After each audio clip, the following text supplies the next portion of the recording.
Hey guys, welcome back to part number 2 of my Harrier build. So today we get the main fuselage put together and the front end section we did last week's going to be joined to that. And just spoiler alert, some old-fashioned modeling. So we've done some beautiful kits recently, but this one needs a little work. So we get down dirty with plenty of filling, sanding, and rescribing. So let's go ahead and get started.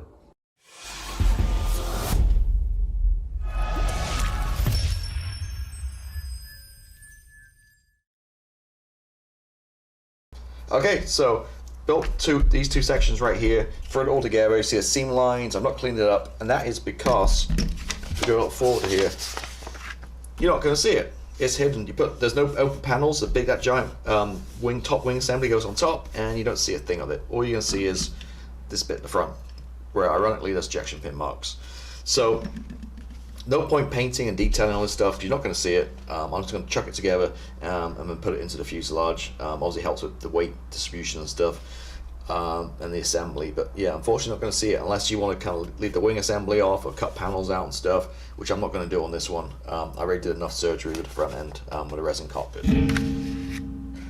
So I put these went together no problem. The funny thing is F1 here goes inside in here and it has like some detailed fan blades, but guess what, you don't see a thing, so that's kind of pointless. F31 I didn't glue, I just placed in, and these caps F37 and F35 on each side, these guys again no glue because they all click together, and basically this gives you a mechanism. So if you want, it's kind of a little bit toy-like, but if you're going to want to put those exhaust nozzles on there, then you can do them either down or up. I think they're going to flap around, so in the end we'll probably end up gluing them. But for now I just left it as just a click fit, so you can actually move the parts. But the instructions doesn't mention anything about that. So if you hadn't known, you probably glued them on and you won't be able to move them at all. And that could be a little bit problematic because if you glue them in a certain spot, when you go to put your nozzles on, they may not be perfectly straight, because of the attachment points and stuff. So it's best just to leave those off, I think, and just do no glue and just kind of click them in place. It's held by this big assembly here, so it's not going anywhere.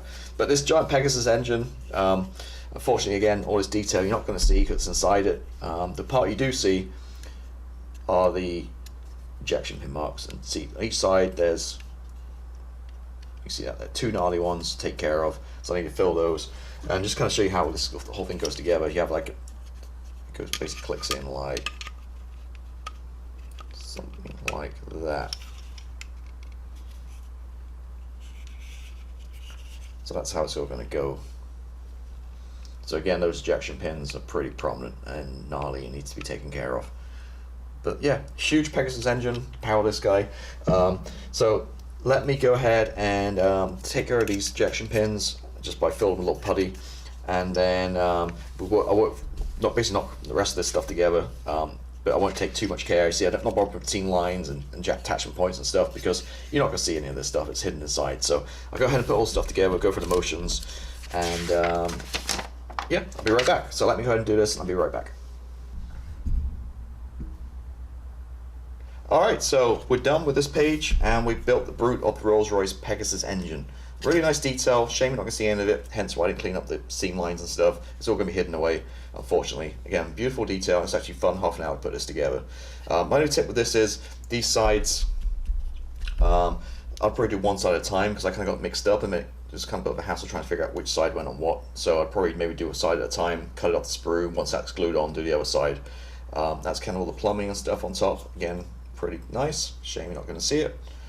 And there you go. So that's the main bulk assembly done.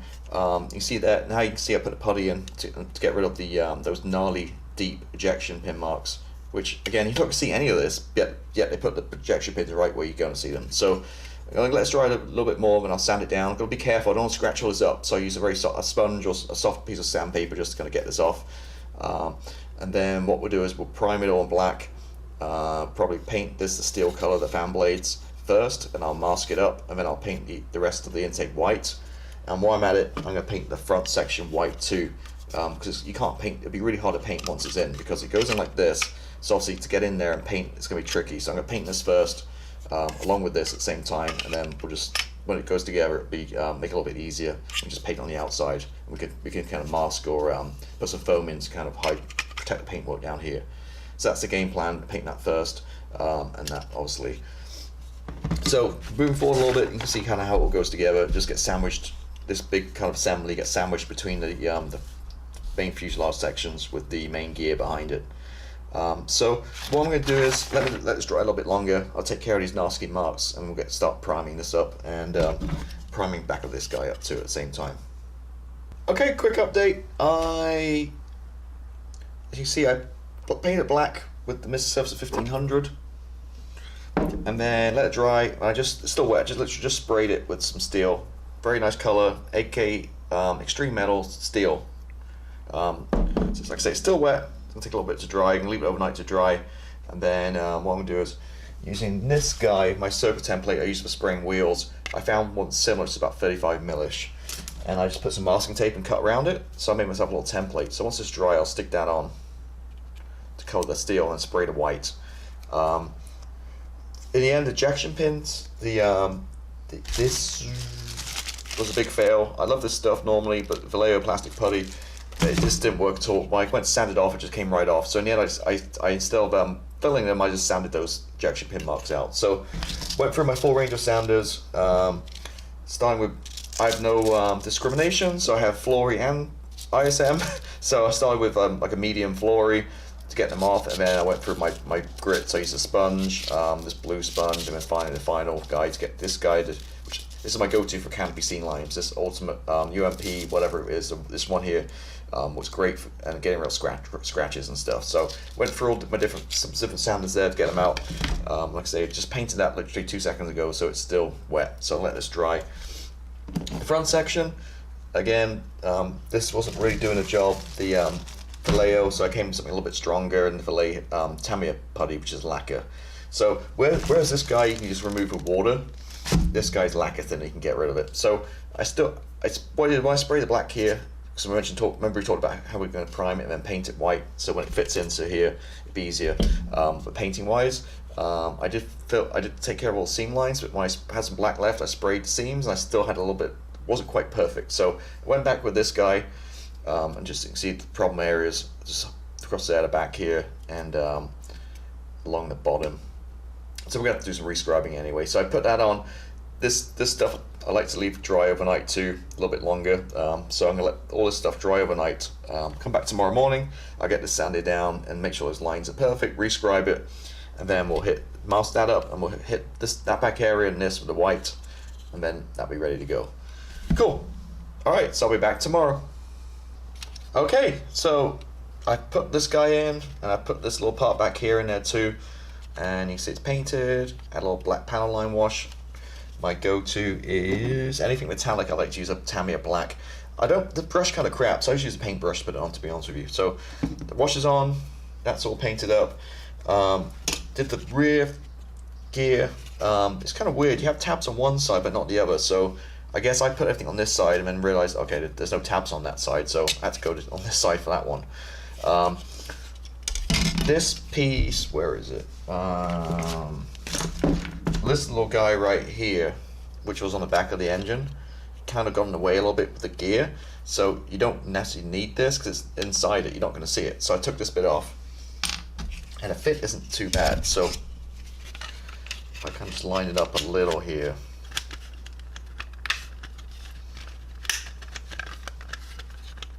Just kind of line it up. See the back, no problem at all. Then you got the bit there, bit there. There's a panel that goes on there. Then on top, well, hang on, let me get it lined up again. It's definitely going to need some filler and a little bit of seam line going on down the back end, but not too bad at all. And the front, so actually pretty good. Make sure you line these guys up in the holes.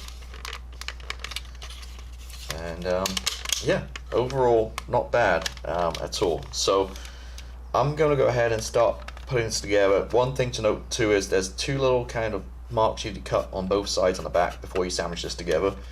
I kind of open it back up again, you can kind of see on the inside. I just use a knife and just cut them open.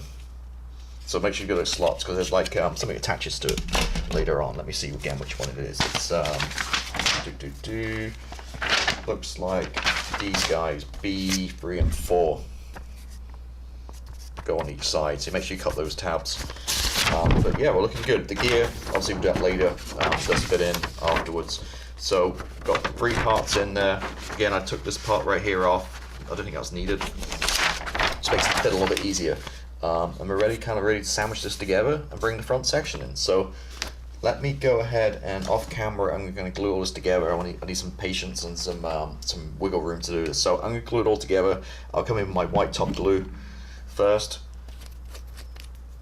the cement, and then once it's all lined in, I can come with my extra thin and just run it down the seams, capillary action to really get that strong bond. So let me go ahead and get these sides put together. I'm just going to work a little bit at a time and get it all put together nicely, and I'll be right back.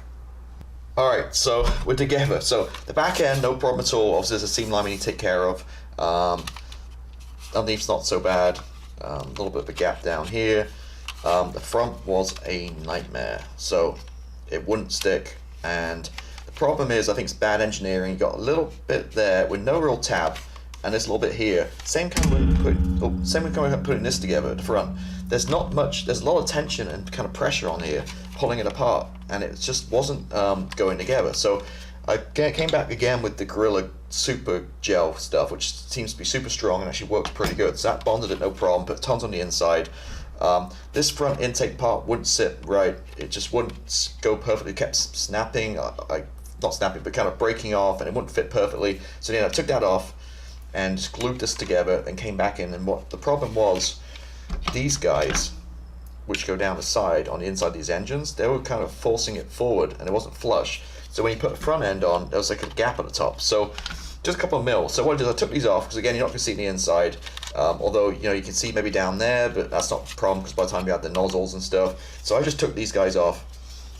They just impeded with the fit.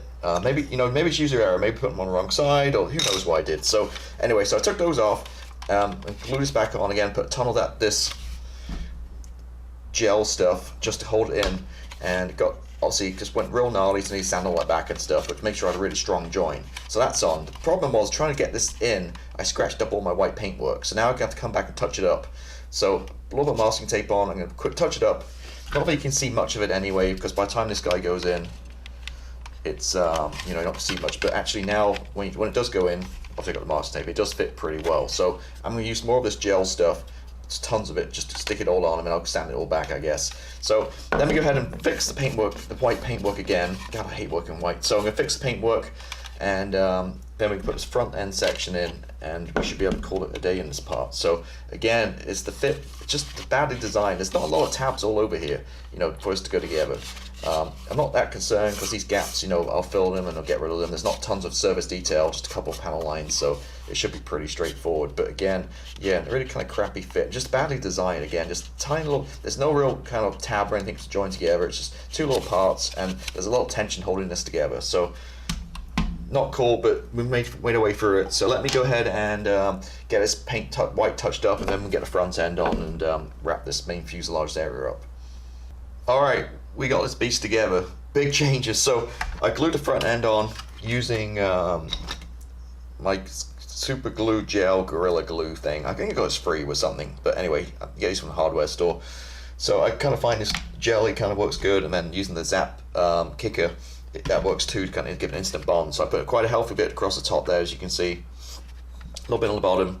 I'm not quite sure how the bottom lines up, to be honest with you. So I did a little at the bottom, and then at the seams, I thought, well, right at the seams, they're still in one go. So I got the wing top section, glued that on, not really any problems there. Used a little super glue underneath here with some kicker, again quite healthy, just to kind of tack it in, and you're not going to see any of that because the other wing parts can come over the top of it. So I put that, glued this top section in, so I thought, well, let's tackle all the seams at once. So, and that's kind of how big the aircraft is, quite a beast actually, quite chunky in 30-second scale. So I'm going to let this dry off for a little bit, and then we'll come back in and we'll take care of tons of seams on this one, take care of a filler. So we're going to fill all these seams across the front here, this back here, and then kind of see where we're looking. So let me kind of let this just sit there and dry a little bit. Again, it's quite a beast, right? So let that dry, and we'll come back, and then we'll start tackling all these seams. Alrighty, so back with this club of an aircraft. If anyone breaks in my house right now, crack around the head with this, I think I'll be good to go. It's quite a lump, right? So all the super glue we put up here, actually worked good because it actually worked as a filler too. So when I sanded it all back, it's actually filled in most of the gaps here. So again, it was that Gorilla. I just used this Gorilla gel stuff I had left hanging around, and the key to sanding back super glue is to use a very kind of coarse sanding stick. So I used my Flory Models white version, which is very kind of coarse, and that's the way you do it with any super glue.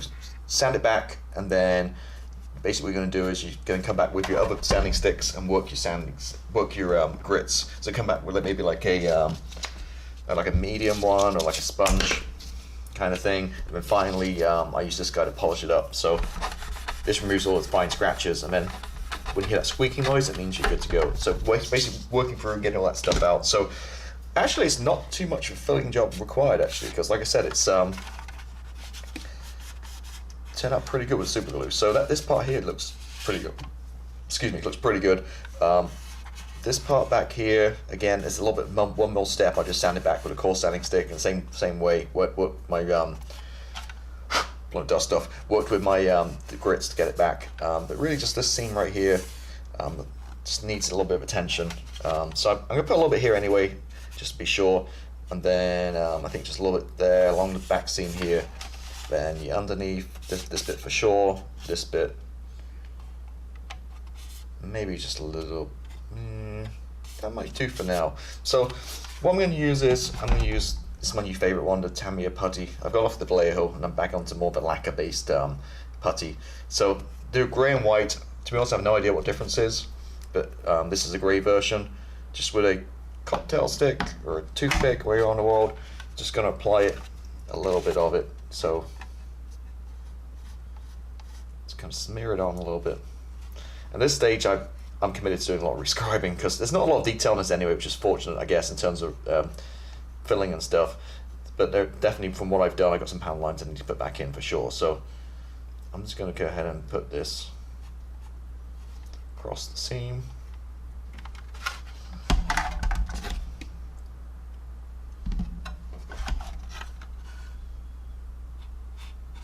Back here, I don't think you can see it when the tail goes on, but I'll put a little bit anyway just to play it safe.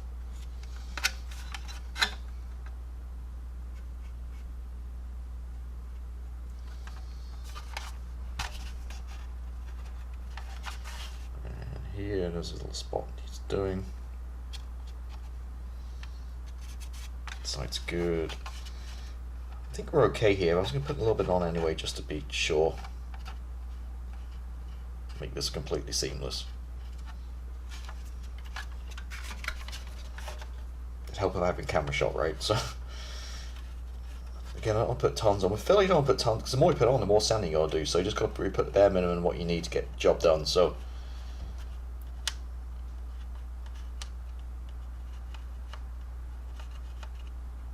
this stuff dries pretty quickly too. So I'll come back a little bit more.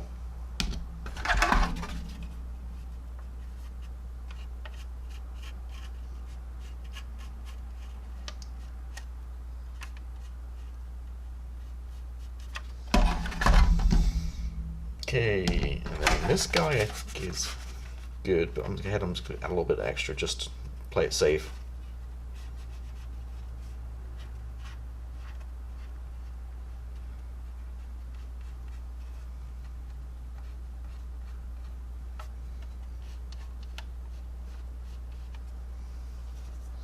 And this is a one piece.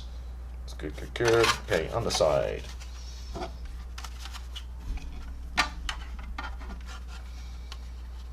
Healthy bit along here.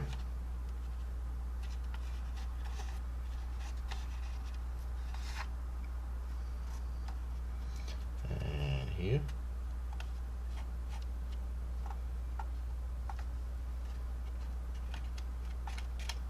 And here.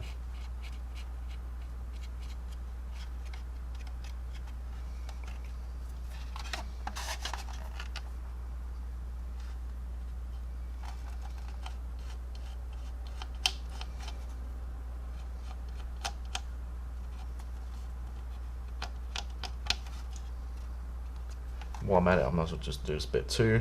I think it's good, but better be safe than sorry. A little bit here. down here.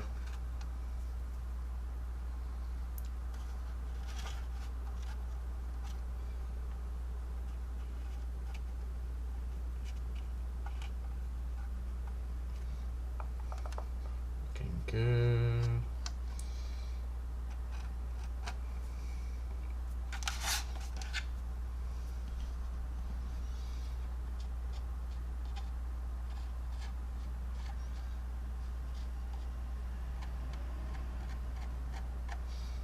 Okay, so I think we're good. Just checking this over again, trying to remember where I put the parts on.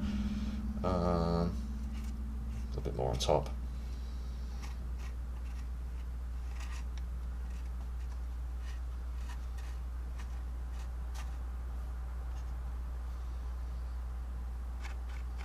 Okay, it's good. This is all one part. That bit up there.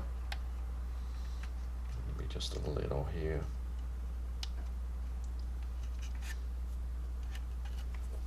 I can add a little bit more on top.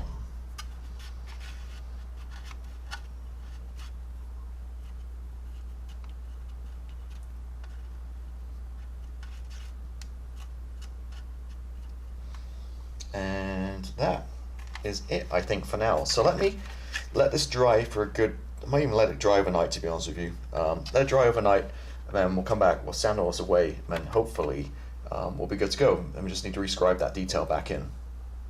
Okay, so this video isn't 6 hours long. I went ahead and just took care of all the putty already and sanded it off, so no problem at all. Sanded it back. I found the sanding sponge I have here. Really did a good job with Tamiya putty. Just kind of went through it. And the nice thing too is I'm finding with the Tamiya putty, it's kind of dust and it comes off no problem at all. Whereas the Vallejo one really kind of chews through sanding sticks and kind of sticks to it. Whereas the putty was a lot better. I did use a little bit wet. When it got a lot of dust, I added a little bit of water to my sanding sponge and kind of wet sand a little bit, and it kind of looks good. We won't know until we put some primer on, but I think it looks good. So I did that, obviously all the areas, took care of it. It's a little tricky to kind of get in here, but nonetheless I took care of those, and I think we're okay. So it wasn't too bad at all, really. Just get rid of those little areas. You see, now I've sanded it. I did rescribe it too. I rescribed. There's tons of different tools. I have the UMM USA ones, all kinds, but I happen to have the Trumpeter one at hand, so oldie but goodie. So I do have a metal ruler that was kind of like bendy. I can't find it, but I actually just used this rubber kind of plasticky, my circle template thing. It actually works great because it just goes to the contours. So all I do is I just kind of, say this guy back here, excuse me, I just wrap it around the line and use that as my guide, and then just pull it over, and that's it, easy as that. So it actually still works really good actually for scribing. So there's not too much on here, to be honest. It's pretty simple, which is a good thing and a bad thing. I guess it's good for scribing because there's not much detail, but bad in that it's a 32nd scale kit and the detail is a little bit lacking. There's not much panel lines and stuff on here. We can do a lot with weathering and stuff too, so it won't be such a big deal, but yeah, just not much going on. So that's all taken care of. Then what I did was, just to make sure I did, looking around my bench here somewhere, I did cut a wing off. There's a box here, lower part of the wing, just to make sure. So, oh my god, I put all this stuff in and glued it down and filled it and stuff. Hope it fits, and yeah, it does fit, no problem at all. So I put this one on just to make sure this fits on there, and there's a little bit of a gap, but if you just push the wing in like that and hope with some glue, it's going to stick, and it's going to be no problem at all. So yeah, looking good. So a lot of work. It's good old-fashioned modeling though. It's good, you know, getting in there with some filling and some putty and rescribing, that kind of stuff. So I mean, after doing a few like Tamiya kits and Great Wall Hobbies and Meng and those kind of ones, it's actually nice to go back to basics and do something like this again. And just, because it hasn't all that detail, it's actually a blessing really, because it makes it a little bit easier with prescribing efforts. But yeah, so there we are. A lot going on in this episode. I'm going to end it right now. Next week we'll come back and continue on the assembly, get the wings done and everything, and then by then we should be ready for paint. So cool. So yeah, so let me, oh, one thing I should mention too is, sorry, take a step back here. These 4 guys I've glued onto, because now I've done the hard work, so you know, I've done the scribing, I'm not going to get away or anything, and done the sanding and stuff, they're not going to be knocked off. So I've glued those 2 on. These 2, there was nowhere really to put them. I think it's just because I sanded so much around here, I wiped away kind of the marking points, so I eyeball kind of roughly where they went. So somewhat in the right location, I guess. But cool. Okay, enough waffling. Let me end this video finally, and more I can say now is have a great week, and I'll see you next week. Goodbye.